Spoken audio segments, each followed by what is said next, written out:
최근 우리 사회에 가짜 뉴스라는 말이 등장했고 또 실제로 가짜 뉴스가 성행합니다. 특히 유튜브에서 제공하는 그 뉴스 채널이 많아지면서 가짜 뉴스가 더 많아지는 것 같습니다. 유튜브에서 제공하는 뉴스 중에는 이제 정치 뉴스가 압도적으로 많고 또 그 내용이 자극적이고 편파적입니다. 소위 이제 자기 진영에 유리하고 반대 진영에는 불리한 뉴스를 선택해서 또 매우 과장해서 제공합니다. 심지어 가짜 뉴스를 제공하기도 합니다. 그렇게 하는 이유가 중요한데요. 무엇보다 그런 뉴스를 제공해야 그 뉴스를 보고 듣는 사람들이 좋아하기 때문입니다. 그렇게 뉴스 소비자들이 좋아해야 돈도 많이 벌 수 있습니다. 그러니까 공정 또 진실 이것보다는 그 유튜브 채널을 구독하는 사람의 취향을 더 중요하게 여기는 소위 유튜버들, 뉴스 제공자들이 참 많습니다. 그러다 보니 유튜브에 들어가 보면 온갖 잡다한 뉴스들이 많습니다. 자기가 원하는 뉴스는 무엇이든 골라볼 수 있을 정도입니다. 그러니까 이 뉴스 제공자들이 사실을 왜곡하거나 또는 사실을 창조해서 그런 뉴스들을 제공해 주기 때문입니다. 그런 뉴스 중에는 사실이 아닌 가짜가 많기 때문에 취사 선택을 참 잘 해야 합니다. 그냥 자기를 만족시키는 뉴스라고 해서 아무 생각 없이 받아들이면 세상을 객관적으로 바라보지 못하는 편파적인 사람이 될 수 있습니다. 물론 그런 뉴스를 제공하는 유튜버가 문제입니다만 그런 문제 있는 유튜버가 등장하는 데에는 이 뉴스를 소비하는 사람의 책임도 매우 큽니다. 뉴스를 통해 진실을 알고 세상을 객관적으로 바라보려고 하지는 않고 단지 자기 기분을 좋게 하고 또는 자기 어떤 확신을 더 강화하려고만 하면 그 이상한 뉴스를 제공하는 유튜버들이 더 많아질 수밖에 없습니다. 요즘 우리 사회의 이념이나 어떤 특정한 것에 지나치게 집착해서 제대로 일상생활을 하지 못하는 사람들이 많습니다. 그런 사람들이 많아진 가장 큰 이유는 이렇게 편파적이고도 진실되지 않은 그런 가짜 뉴스들 때문입니다. 편파적인 뉴스만 소비하다 보면 편파적인 사람이 될 수밖에 없고 가짜 뉴스만 소비하다 보면 가짜 세상에서 살 수밖에 없습니다. 가짜 뉴스만 보면 현실과 동떨어진 인식을 하고 현실 세계에 적응하지 못한다는 말입니다. 이렇게 어떤 뉴스를 선택하고 받아들이냐에 따라서 사람이 달라질 수 있습니다. 상식적으로 말이 안 되는 뉴스를 진실처럼 받아들이는 사람은 상식적이지 못한 사람이 됩니다. 쓰레기 같은 뉴스만 접하는 사람은 쓰레기 같은 사람이 될 수 있습니다. 요즘 유튜브를 보는 사람이 너무 많고 유튜브를 보는 시간도 점점 늘어난다고 합니다. 그리고 그것이 우리 사회를 병들게 하는 원인 중 하나입니다. 그 유튜브에서 제공하는 자극적이고 더럽고 진실되지 않은 그런 뉴스나 정보들이 사람의 마음을 병들게 하기 때문입니다. 이 때문에 유럽의 일부 국가는 어린이들이 유튜브를 시청하는 것을 금지하고 있습니다. 유튜브에서 제공하는 것들 중에 해로운 것들이 참 많기 때문입니다. 그런 의미에서 이 유튜브에서 제공하는 뉴스나 다른 여러 콘텐츠 중에서 이렇게 좋은 것을 선별해서 받아들이는 지혜가 필요합니다.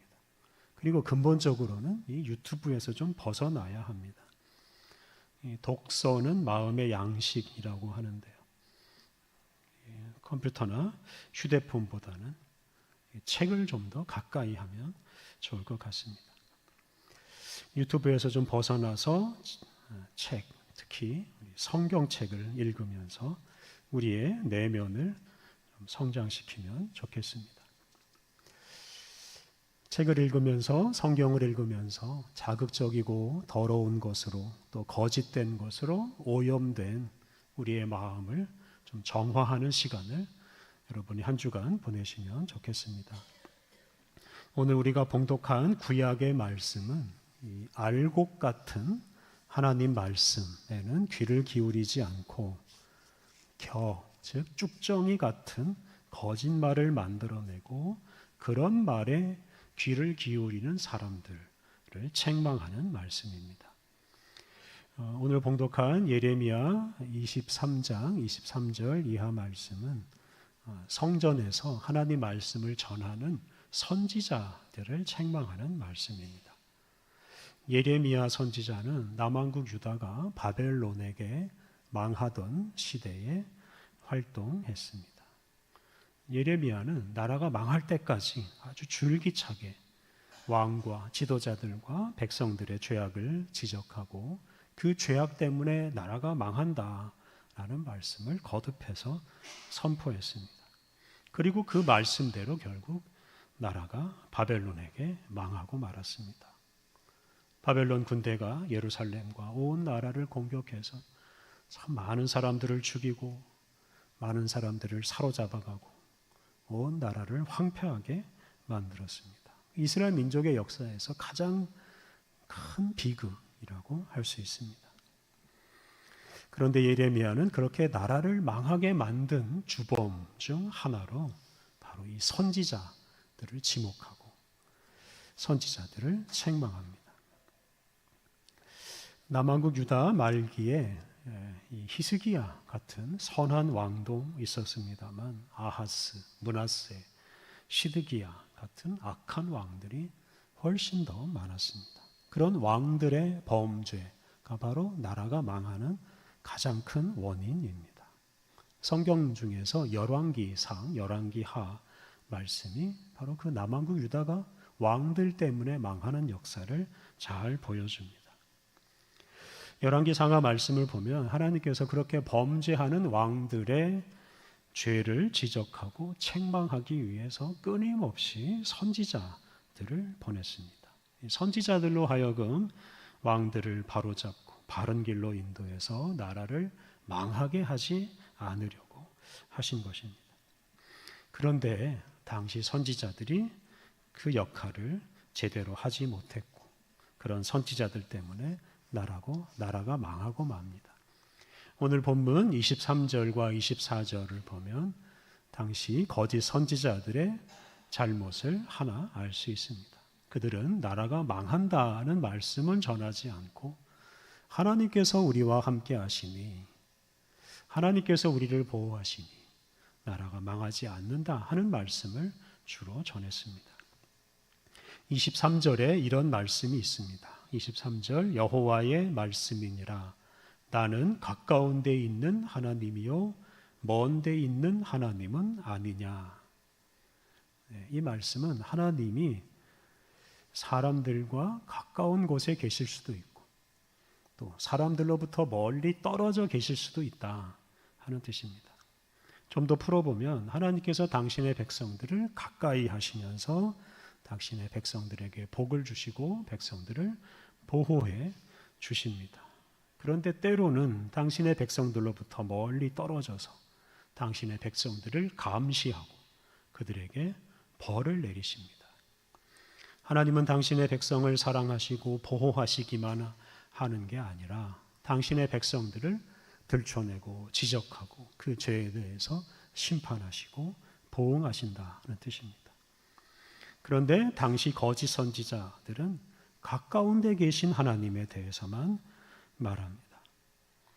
멀리 계셔서 감시하고 심판하시는 하나님에 대해서는 말하지 않았습니다. 예를 들어서 오늘 본문 바로 앞에 있는 23장 17절에 이런 말씀이 있습니다. 항상 그들이 나를 멸시하는 자에게 이르기를 너희가 평안하리라 여호와의 말씀이니라 하며 또 자기 마음이 완악한 대로 행하는 모든 사람에게 이르기를 재앙이 너희에게 임하지 아니하리라 하였느니라. 네, 당시 선지자들이 하나님을 멸시하는 사람에게 너희가 평안하리라 여호와의 말씀이니라 이렇게 말해 주었습니다. 제멋대로 악한 일을 저지르는 사람에게도 재앙이 너희에게 임하지 아니하리라 라고 말해 주었습니다. 하나님을 무시하고 악을 저지르는 사람들에게 선지자들은 하나님이 가까이 계셔서 재앙을 막아주시고 평안을 주신다라고 말해 주었다는 말입니다. 특히 당시 거짓 선지자들은 왕을 비롯한 권력자들에게 그러한 말을 해 주었습니다. 왕이나 고관들이 하나님을 멸시하고 죄악을 저지를 때 그들의 잘못을 지적하고 책망해야 하는데 그렇게 하지 않고 하나님이 함께 하시니 재앙이 오지 않는다. 평안이 계속될 것이다. 라고만 말해 주었습니다. 이렇게 거짓 선지자들은 하나님의 말씀을 전하지 않고 그냥 권력자들이 듣기 좋은 말만 해 주었습니다. 반면에 오늘 본문을 기록한 예레미야 선지자는 왕이나 권력자들의 잘못을 지적하고 그렇게 살면 나라가 망한다라는 경고를 끊임없이 했습니다.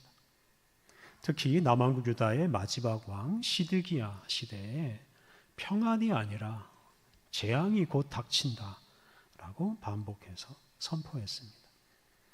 그러자 그러한 말을 듣기 싫어한 시드기야 왕은 예레미야를 붙잡아서 감옥에 가두었습니다. 예레미야를 죽이려고 하는 사람들도 참 많았습니다. 그런데 이 거짓 선지자들은 왕이나 다른 권력자들에게 싫은 소리를 하면 어떻게 되는지를 잘 알고 있었습니다. 그래서 그들은 왕과 권력자들에게 객관적인 현실이나 그들을 책망하는 하나님 말씀을 전하지 않았습니다. 대신에 왕이나 권력자의 비위를 맞추는 말만 했을 뿐입니다. 이렇게 그들은 하나님의 말씀보다 그들의 말을 듣는 사람을 더 중요하게 여겼습니다. 오늘 본문 26절 말씀은 바로 그런 선지자들을 책망하는 말씀입니다. 26절 거짓을 예언하는 선지자들이 언제까지 이 마음을 품겠느냐? 그들은 그 마음에 간교한 것을 예언하느니라. 거짓 선지자들이 하나님의 말씀을 전하지 않고 자기 마음에 있는 간교한 것을 전했을 뿐입니다. 그 간교한 것이 무엇이겠습니까? 상대방의 비유를 맞추는 말, 듣기 좋은 말, 그런 말들입니다. 선지자들이 전하는 간교한 말을 듣는 왕이나 권력자들은 어떻게 생각하겠습니까? 그들은 자신들이 죄를 짓고 있으면서도 그것이 죄인 줄 모르고 죄를 지어도 아무런 일이 일어나지 않을 것이라고 생각합니다. 죄를 지으면서도 좋은 일이 일어날 것이라고 생각합니다. 그런 생각을 품고 있으면 결코 자신의 잘못을 바로잡을 수가 없습니다. 자신의 잘못을 바로잡지 못하면 자기도 망하고 나라도 망할 수밖에 없습니다.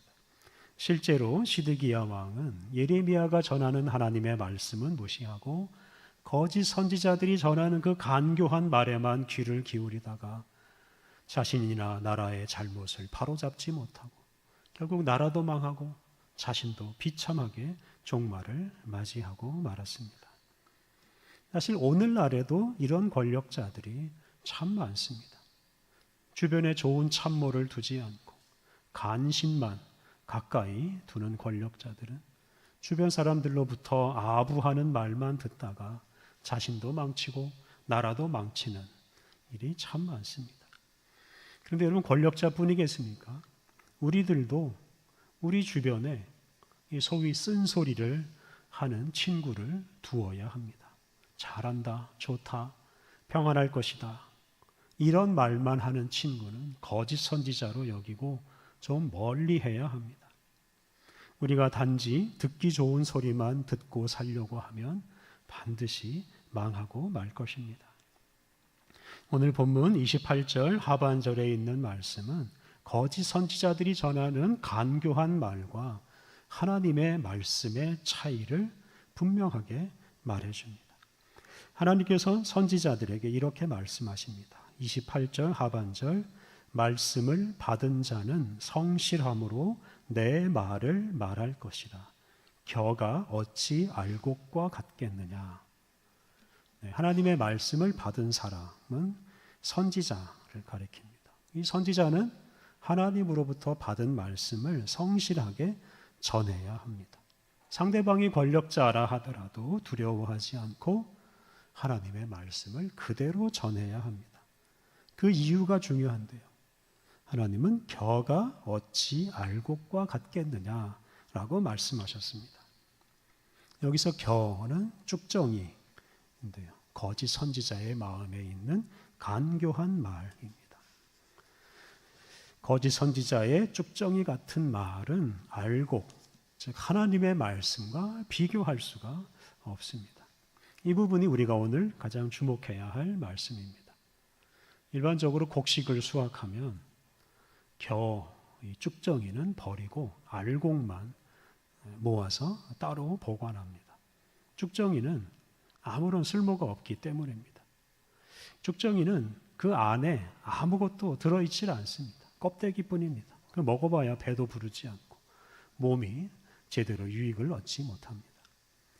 반면에 알곡을 먹어야 배가 부르고 그 알곡으로부터 영양분을 섭취해서 힘을 내고 또 성장할 수 있습니다. 그러므로 그 겨 같은 간교한 말은 버리고 알곡 같은 하나님의 말씀을 우리가 받아들이고 또한 전해야 합니다. 그런데 우리 현실에서는 알곡보다 겨를 더 좋아하는 사람들이 많습니다. 앞서 말한 거짓 선지자들이 전하는 간교한 말, 모든 것이 잘 되고 언제 어디서나 평안할 것이다 하는 이런 말을 더 좋아한다는 말입니다. 자기의 잘못을 지적하는 말씀은 멀리하고 자기를 기분 좋게 하는 말만 받아들입니다. 그런 사람은 마치 알곡은 버리고 겨를 먹는 사람과 같습니다. 겨가 어찌 알곡과 같겠느냐라는 이 말씀에는 겨와 알곡이 아주 분명하게 구분된다는 뜻입니다. 실제로 겨와 알곡은 눈으로 보면 금방 구분할 수 있습니다. 우리는 자주 거짓과 진실을 구분하기가 어렵다, 이런 말을 합니다. 이상한 가짜 뉴스와 가짜 정보들이 넘치는 세상에서 살다 보니 겨와 알곡을 구분하기 쉽지 않다, 이렇게 말하는 사람들이 많습니다. 실제로 인터넷 검색해서 얻는 정보나 유튜브에서 얻는 정보를 실제라고 믿으면 안 됩니다. 여러 차례 검증을 해야 합니다. 그런데 오늘 본문은 겨와 알곡이 아주 분명하게 구분된다고 말합니다. 우리는 어떻게 겨와 알곡을 구분할 수 있겠습니까? 그 분명한 기준 중에 하나가 있습니다. 겨 같은 말은, 겨 같은 정보는 앞서 말한 대로 모든 것이 잘 될 것이고 언제나 평안할 것이다 라는 말입니다. 우리의 잘못은 지적하지 않고 그냥 잘못을 덮어주는 말입니다. 이대로 괜찮다, 다 잘 될 거다, 이런 말들 다 겨 같은 말로 여겨야 합니다. 물론 우리를 위로해주고 우리를 격려해주는 말이 필요합니다. 우리에게 힘을 주는 말씀이 필요합니다. 하지만 1년 365일 내내 그런 말씀에만 귀를 기울이면 우리가 어떻게 되겠습니까? 그것은 마치 1년 365일 내내 겨만 먹고 사는 것과 다를 바가 없습니다. 특히 겨 같은 말씀은 우리에게 결코 진정한 평화를 가져다 주지 못합니다. 예레미야 8장 11절에 이러한 말씀이 있습니다. 그들이 딸 내 백성의 상처를 가볍게 여기면서 말하기를 평강하다 평강하다 하나 평강이 없도다. 이 거짓 선지자들은 사람의 상처, 다시 말하면 죄 때문에 죽어가는 그런 상황을 가볍게 여기고 평강만 외치고 괜찮다고만 말합니다. 그런데 그렇게 평강하다고 외치는 게 무슨 의미가 있습니까? 실제로는 평강이 없고 멸망이 다가올 뿐입니다. 상처가 점점 깊어져서 죽음에 이를 뿐입니다. 그런 의미에서 우리가 마음의 평화를 주는 말씀을 조심해야 합니다. 그러한 말이 오히려 우리를 죽음에 이르게 하는 겨 같은 말씀이 될 수 있다는 것을 생각해야 합니다. 반면에 알곡과 같은 말씀의 특징이 있습니다. 그것은 우리의 죄를 지적하고 잘못을 깨닫게 하고 우리의 마음을 아프게 하는 말씀입니다. 우리의 상처가 얼마나 깊은지 그것을 그대로 두면 우리가 어떻게 되는지를 알려주는 말씀입니다. 그런데 우리가 그러한 말씀을 알곡 같은 말씀으로 여기고 그것을 하나님의 생명의 말씀으로 여기고 잘 받아들여야 합니다.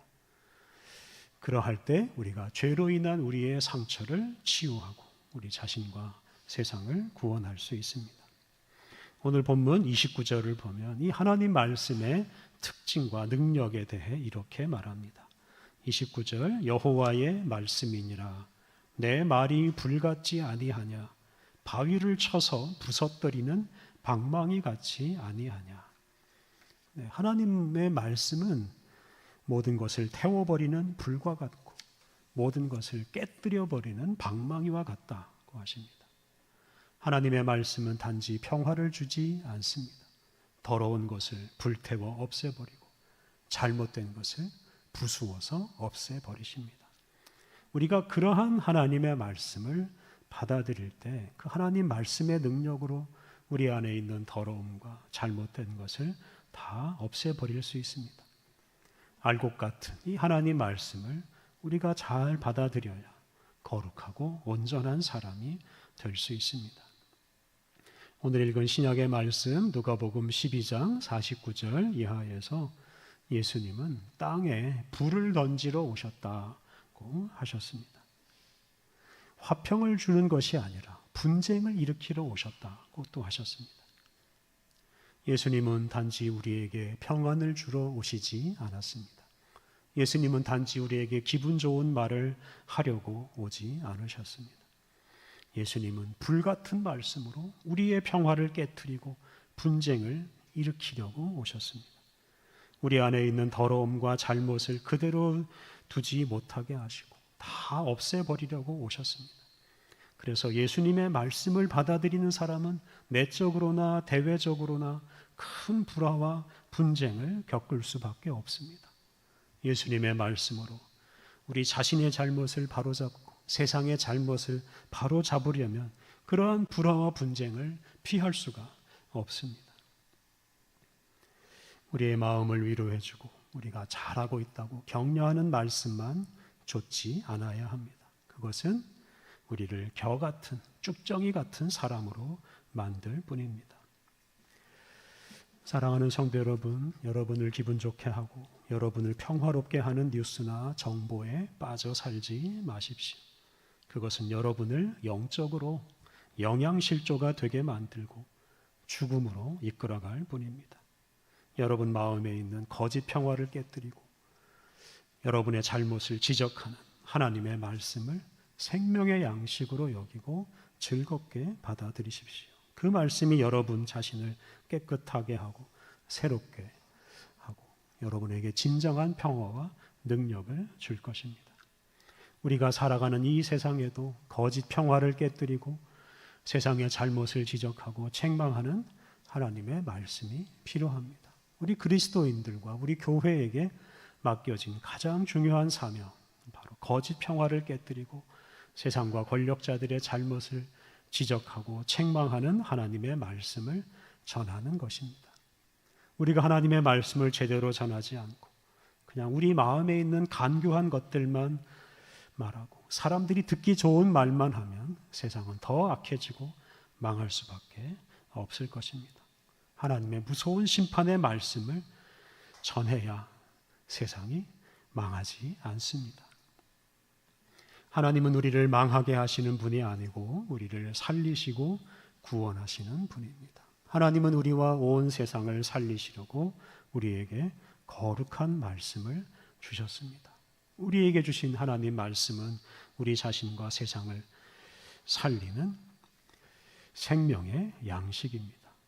그러므로 우리가 그 무엇보다 하나님의 말씀을 기쁘게 받아들이고 그 말씀을 전할 때 우리 자신을 살리고 세상을 살리는 사람이 될 것입니다.